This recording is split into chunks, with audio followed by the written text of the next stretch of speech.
I have here a fairly old looking box. You can see the cardboard is already yellowed. But if you take a look inside, you see that we actually have a ton of Nixie tubes. Here are a couple loose tubes, so why don't we take a closer look.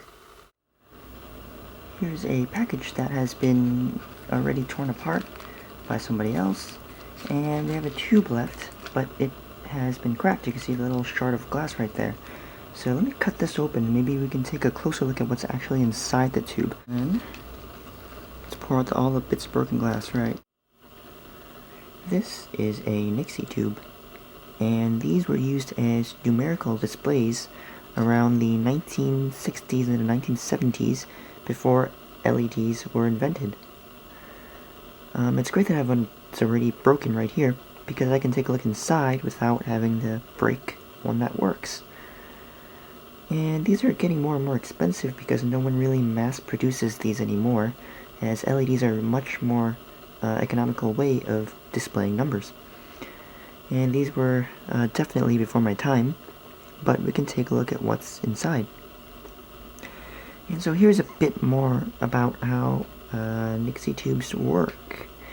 These tubes, normally inside, when they're not broken like this, have a very low pressure inside, and they are going to be filled with some sort of gas, and in these I believe it was neon gas.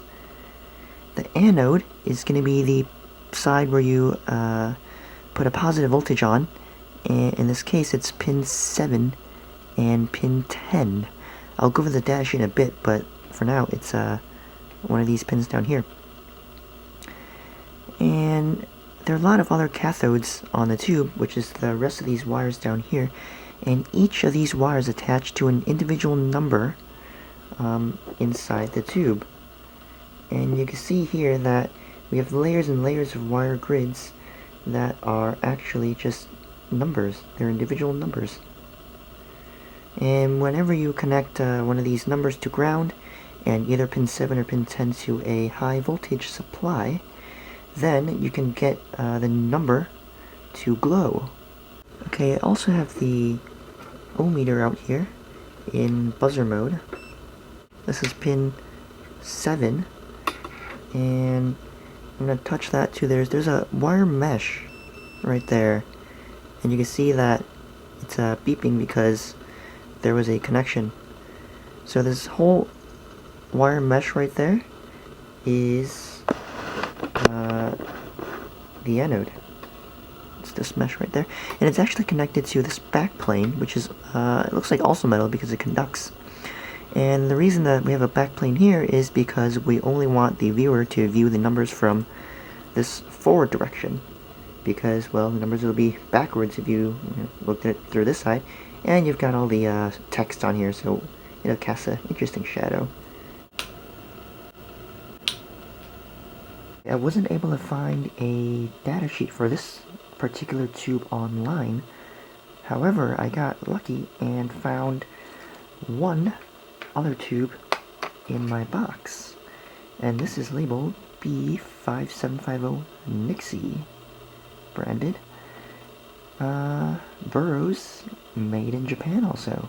This tube does have a datasheet, and I could pull that up in a second, but if you take a look in the back, they're pretty much the same as the other tube. And if I put the two tubes side by side, you can see that the dimensions are pretty much exactly the same. Here's the datasheet for the 5750. I'll have it linked down in the description. 170 volts DC supply voltage. Series resistor is 9.1 kilo ohms for 170 volts.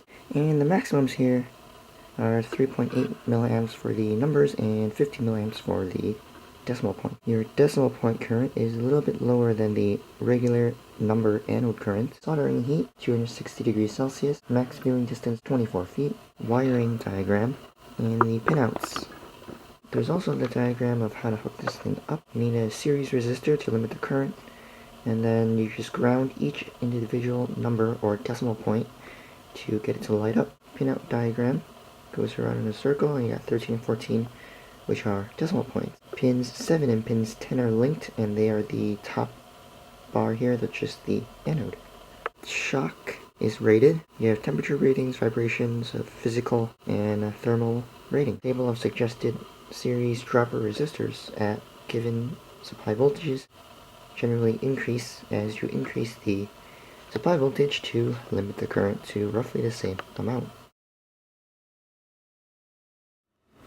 Alright, and we're going to do this power supply cookbook style. So, what we do is we go online, find a circuit, and build it. You have to be careful because obviously there is high voltage coming out of that other end.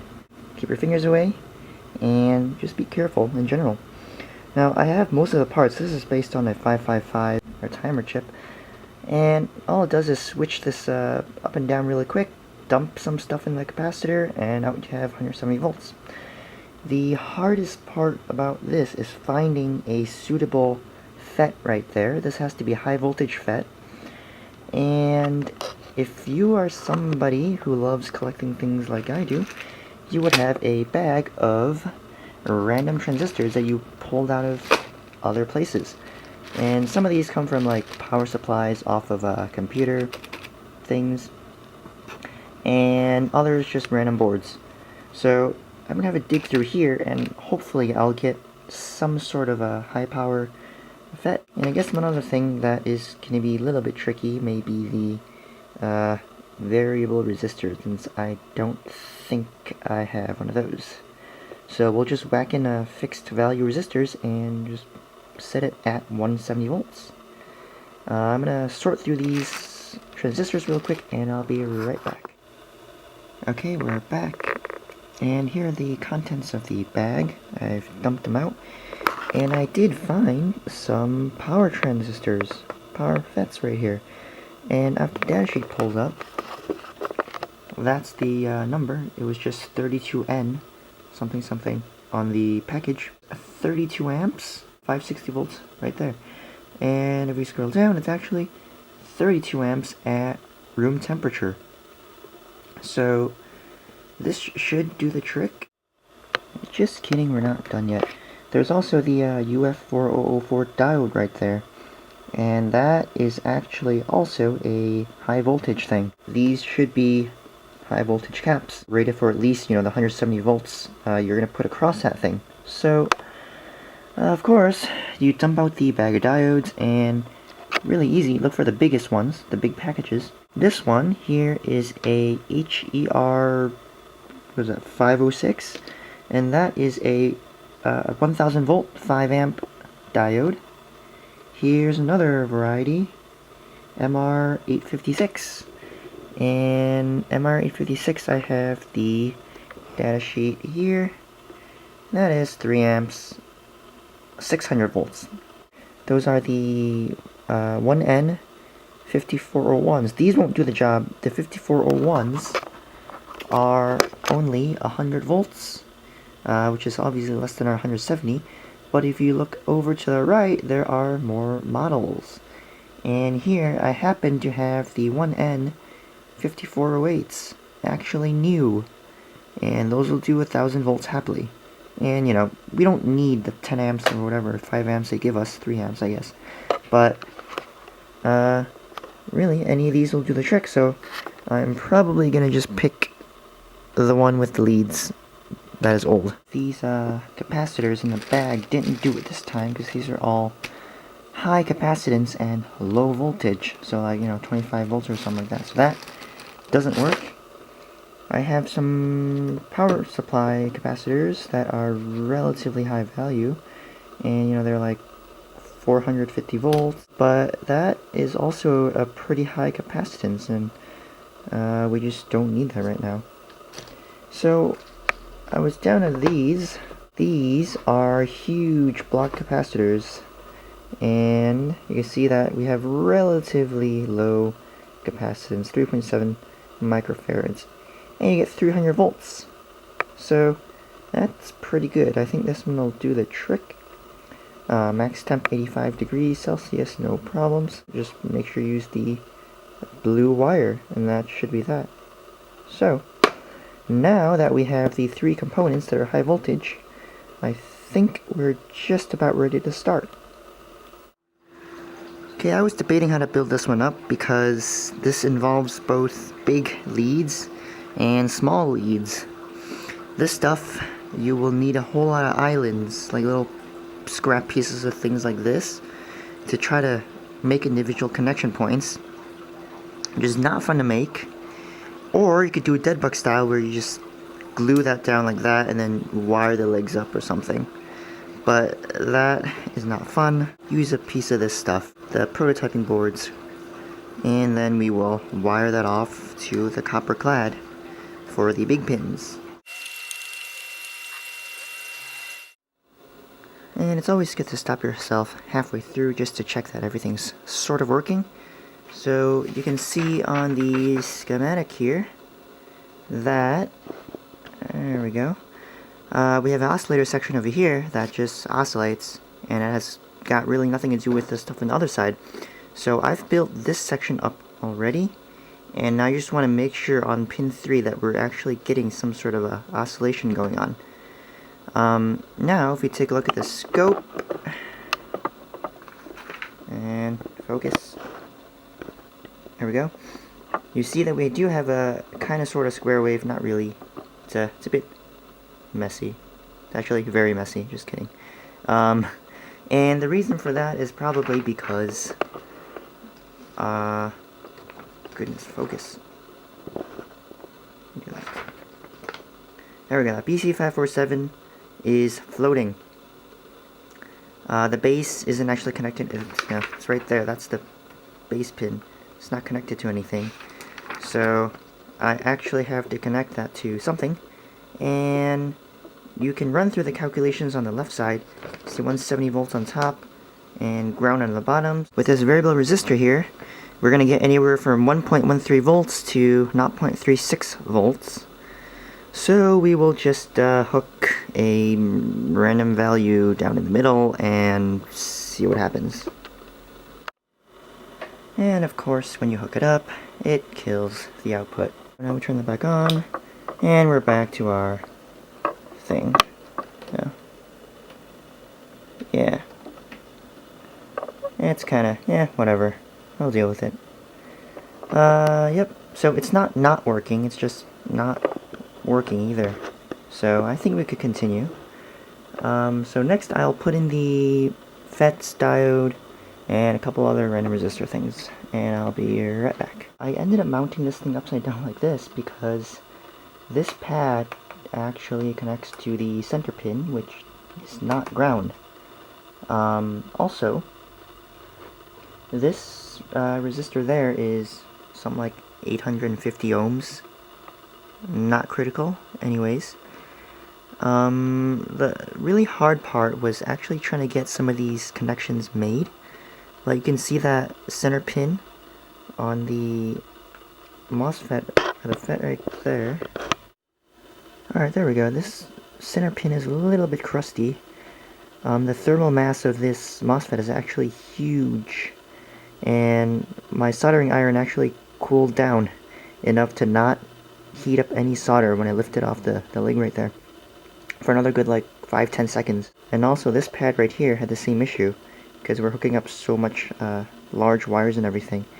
This is why I don't like using copper clad board, because my soldering iron just isn't gonna work for it. It's a 30 watt pencil style from Radio Shack, and that just doesn't have the power to get this done. You can see the little board over there just hangs off the side.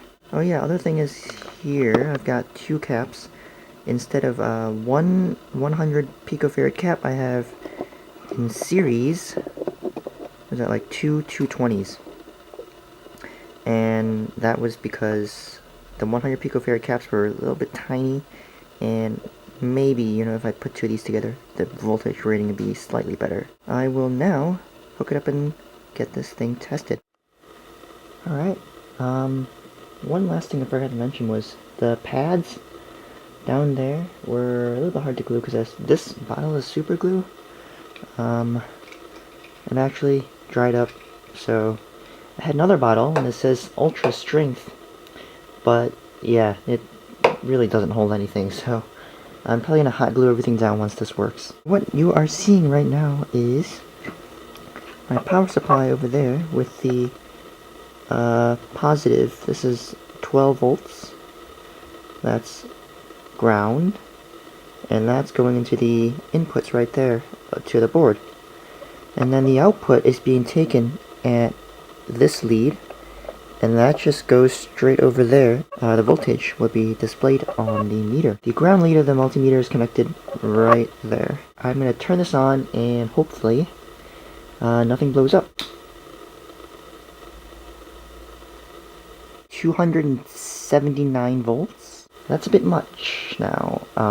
What can I do about that? Well, I can adjust that little resistor down there. By the way, this was set about halfway, so I have 50% to play with on either side of the resistor right now. I can go ahead and adjust that and try to get that to 170 volts. Okay, I adjusted the pot there a little bit that way, so that's clockwise. 273 volts. So that was about 100 volts more than it needed to be. Power supply is 9 volts, not 12. So I have it hooked up to 9 volts now. We will try that again. 9 volts.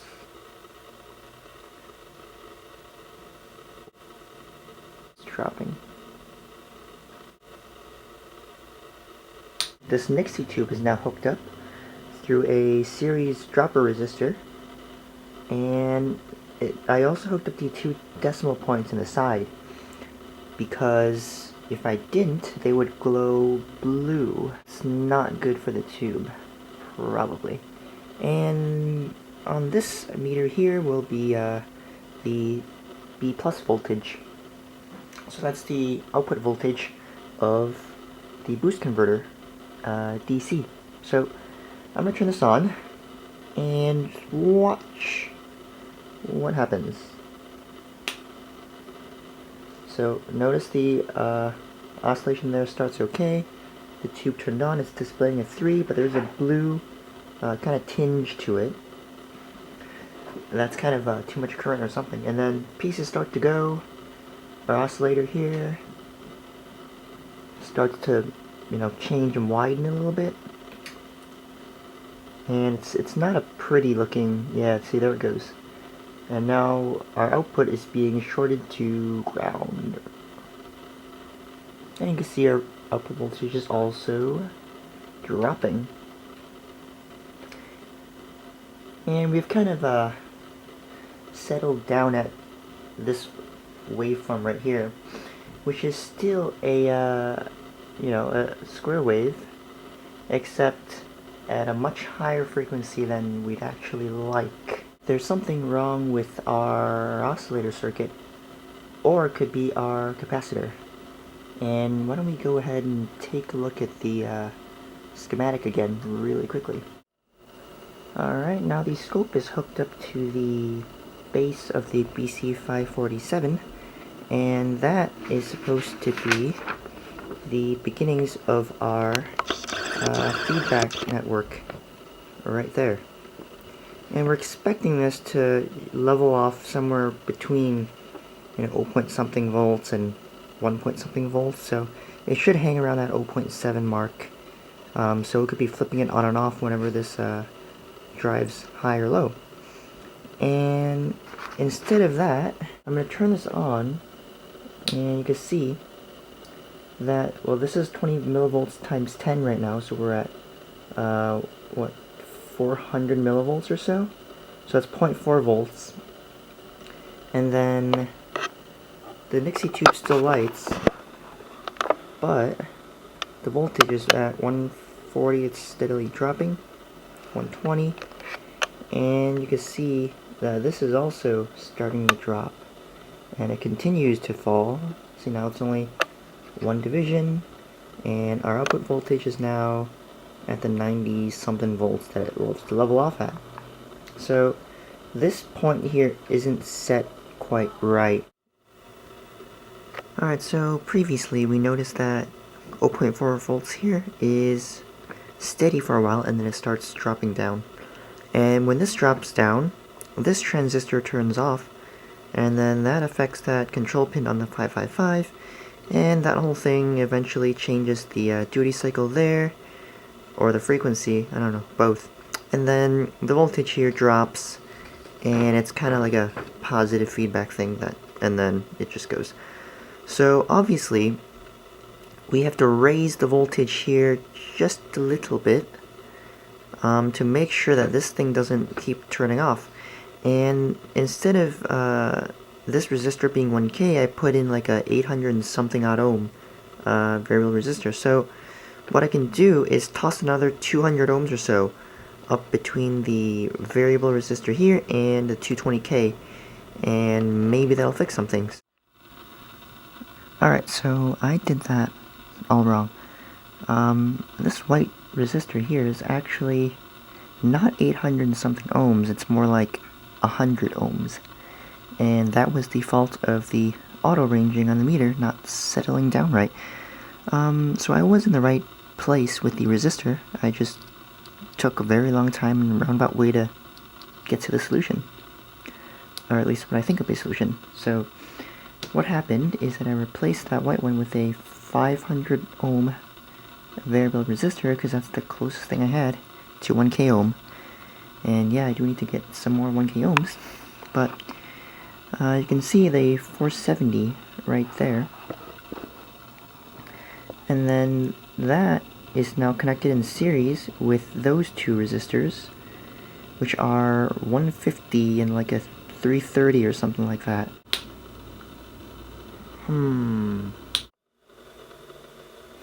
Well, take a look.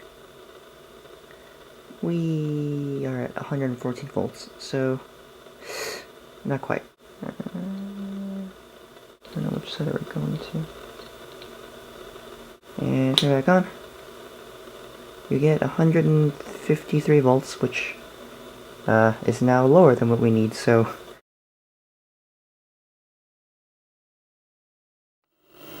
by changing the duty cycle and timing of the wave coming out of our Arduino, we can get the tube to do many different patterns of blinking and staying half on. The components you can switch are the diode, transistor here, and the inductor. Nope, two capacitors in series do not help. For the diode, I also found some of these, focus, FR107s, and some of these, FR207s. These are fast recovery diodes of some sort, and they are high voltage. And these produced just about the same results as this diode here.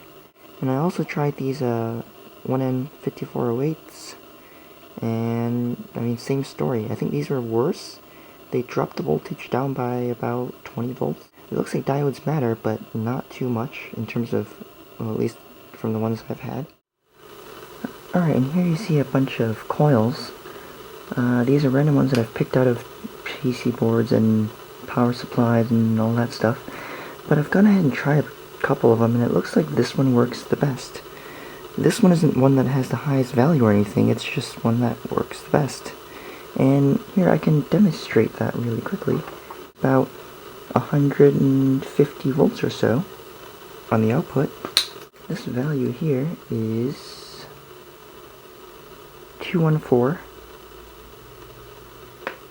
Next is, let's try this one. And this one is a 212, so it's a couple, well, 2 orders of magnitude down in value. So let's try that one. 75 volts, which is about half of what we had before. Okay, that's interesting.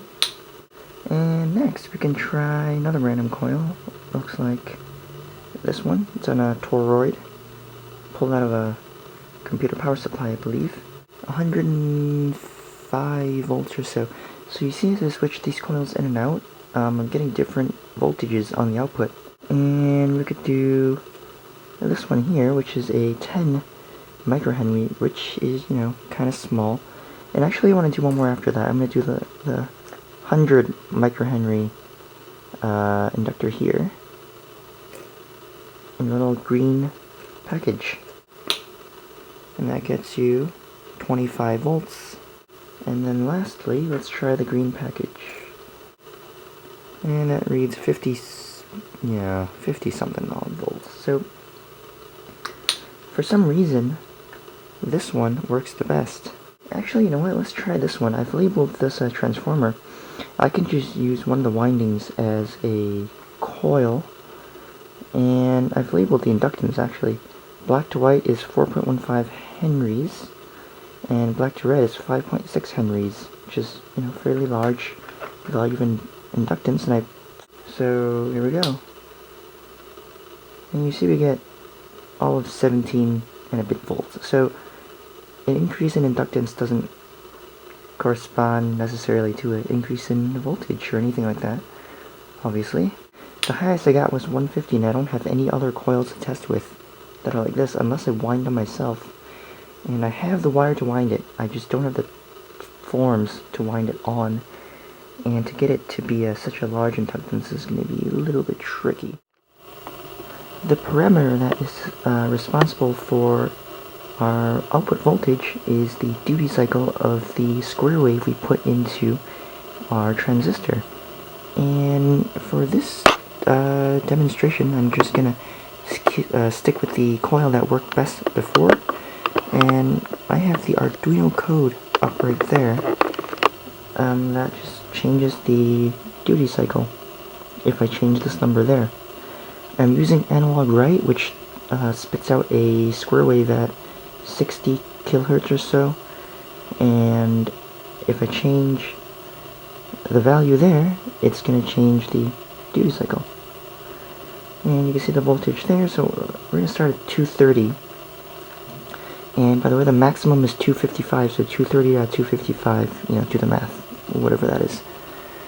So here we go. 230 out of 255 is 150 volts, right? That's kind of like the max. And now, if I go down here and change that 230 to say, 220, and you can see that we get roughly the same number. And if we change it to 200, and yeah, I should have written a better version of the code where I could just type it into the serial monitor, but this works too. Now we're down to 138 volts, so we're dropping as we decrease the duty cycle, which makes sense. And just for another confirmation point, we could do 150. Right, and now we have it 105 volts or so. So as we decrease the duty cycle, our voltage goes down. But why don't we go up to 240? So remember, at the beginning we started with 230 at 150 volts or so. We're now at 142 volts, so we've actually dropped in voltage. And in fact, if we continue to increase our duty cycle to 245, we get 130 something volts. We're still, that's going to be below where we started off with. So as you keep going higher and higher until it's 255, which I don't want to do. I don't want to short the thing out. So we'll just go, 253. You can see that we only have, 11 volts. So the duty cycle here kind of doesn't guarantee that you'll increase the voltage as you increase the duty cycle. And by the way, this is switching at 60 some odd kilohertz because it's got to do with the clock frequency in the Arduino and all that stuff with the PWM. Remember how I showed 2 or 3 transistors at the beginning? Well, this is one of the other ones, and it hasn't done me any good. Their performance has been roughly the same, so I don't actually have other high voltage transistors like this to play with. Here's the last 1 kilo ohm potentiometer I have. I put that in the circuit along with the other resistors, 220K and 470. And this time I remember to put the capacitor on, and I've swapped the inductor out for that one there. It was the coil that I found to work the best from before. So now we can take a look at what happens. It looks like our voltage, I don't know if you can see that over there, it's kind of dark, but that's 202 volts right now, and it's slowly decreasing. And I think this eventually ends up settling around 190 or 180 volts or so. At this point, I was fairly certain that none of this is going to catch on fire, so I left this for about 10 to 15 minutes, and you can see that the circuit is still providing the high voltage to the tube. It's still lit, and the voltage on the meter has stabilized at about 191 volts. You can see it flipping above and below that just a bit, but for the most part, if I leave that potentiometer where it is at right now, then I get about 190 volts out, and that is enough to drive the Nixie tube. Alright, and are you ready for the efficiency calculation? Well, take a look at this. You have, on the high voltage side, 198 volts, that many amps, you get 0.1782 watts out. That's going into the Nixie tube. And on the low voltage side, you have 12 volts input, and it's getting that many amps, and that's 0.9 watts. So you can already see that we are gonna have a pretty big difference. And in fact, efficiency is power out over power in, so we just do that calculation, and it turns out to be about 20.25% efficient, which is expected of something like this. And if you want to get more efficient boost converters, you would go buy one of those chips pre-made, and you would build it off of that. But this didn't really cost me all too much, except trying to find the right parts out of my junk box. And well, that's what you get, and it worked. Alright, I'm going to end the video right here with the number 9 softly glowing in the background. And I'm just going to go through a couple of comments that I had about this project. The first is that this project took me actually 3 evenings and an afternoon, and I'm on the 3rd evening right now filming this. And all the way it was fun and frustrating at the same time. I messed way too long with the resistors, and it was interesting because instead of getting the textbook view of just how a boost converter works, I actually changed just about every single component in a boost converter to see what would happen. And I think doing stuff this way, you get to learn a lot more about how circuits work than just reading it off a textbook. So, cookbook circuits work because they generally don't work. And you could play around with the circuits for a while and trying to get to know them well. And that's also part of why I don't show the theory either. I think you're better off just looking that up on your own a little bit later and figuring it out after you've already played with the electronics. So instead of doing a Nixie display or a clock display project like is very common, I'm going to probably do something that involves a bit of digital equipment and mix it up with these ancient relatively speaking, right, Nixie tubes as a display. And I think that'll be a fun mixture of old stuff and new stuff, and it'll be much more interesting than a Nixie tube clock project. And this power supply is actually only 20% efficient, so I think what I'm going to do is completely revamp my power supply in the future with a chip that you get, and there's some that are pretty cheap you can buy off eBay or whatever. Get one of those chips and plop it in here and build a whole entire power supply around it. It's going to have a low voltage, high voltage output, and this is like a lab power supply, not just high voltage. So low voltage, high voltage, battery charger, current limiting, voltage limiting, and all that good stuff. And that's going to be a future project. And one last thing I want to mention is that today is actually Christmas Day. It's December 25th, 2016. So, until next time, happy holidays to all of you, and I hope to catch you in the future.